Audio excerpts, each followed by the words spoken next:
नमस्कार, मी किरण आणि आपण पाहताय PG Marathi news. PG Marathi news मध्ये आपले स्वागत. पाहूया बातमी सविस्तरपणे.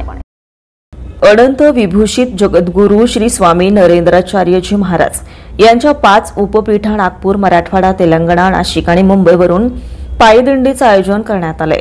श्री क्षेत्र मराठवाडा उपपीठ येथून दिनांक 29 सप्टेंबर रोजी नाणीजधामकडे पायदिंडी प्रस्थान झाले. जगद्गुरू नरेंद्राचार्यजी महाराज स्वस्वरूप संप्रदाय मराठवाडा उपपीठ जगद्गुरू श्रींच्या पायदिंडीचं अंतर जवळपास 1100 ते 1200 किलोमीटर, श्री क्षेत्र रत्नागिरीपर्यंत शेकडो मीटरचा पायी प्रवास करीत 20 ऑक्टोबर रोजी नाणीजधाम येथे पोहोचणार आहे. ग्लोबल वॉर्मिंग हा विश्वाचा प्रश्न बनलाय. जगद्गुरू नरेंद्राचार्यजी महाराज यांच्या वसुंधरा पायदिंडीमधून झाडे लावा झाडे जगवा औद्योगिक क्रांतीच्या निमित्ताने होणारे धरणी जल वायू प्रदूषण रोखण्यासाठी खास उपदेश देत नाणीजधामकडे पायदिंडी निघाली आहे.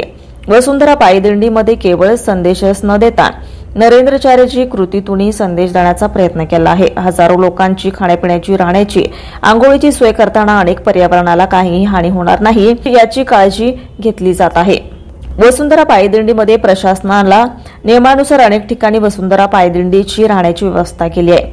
या ठिकाणी कचरा होणार नाही याची खबरदारी घेण्यासाठी विशेष सेवेकरींचे पथक या दिंडीत सामील झालेत. या दिंडीमध्ये जालना जिल्ह्यातील युवा युवतीने सहभागी होऊन ग्लोबल वॉर्मिंगचे पोस्टर्स आणि बॅनर्स धरून एक दिवसीय सेवा पूर्ण केली आहे. पीजी मराठी न्यूज प्रतिनिधी रामदास पुंगळे, जालना. ताज्या बातम्या लवकरात लवकर पाहण्यासाठी पीजी मराठी न्यूज चॅनलला लाईक करा, सबस्क्राईब करा आणि बेल आयकॉन प्रेस करा.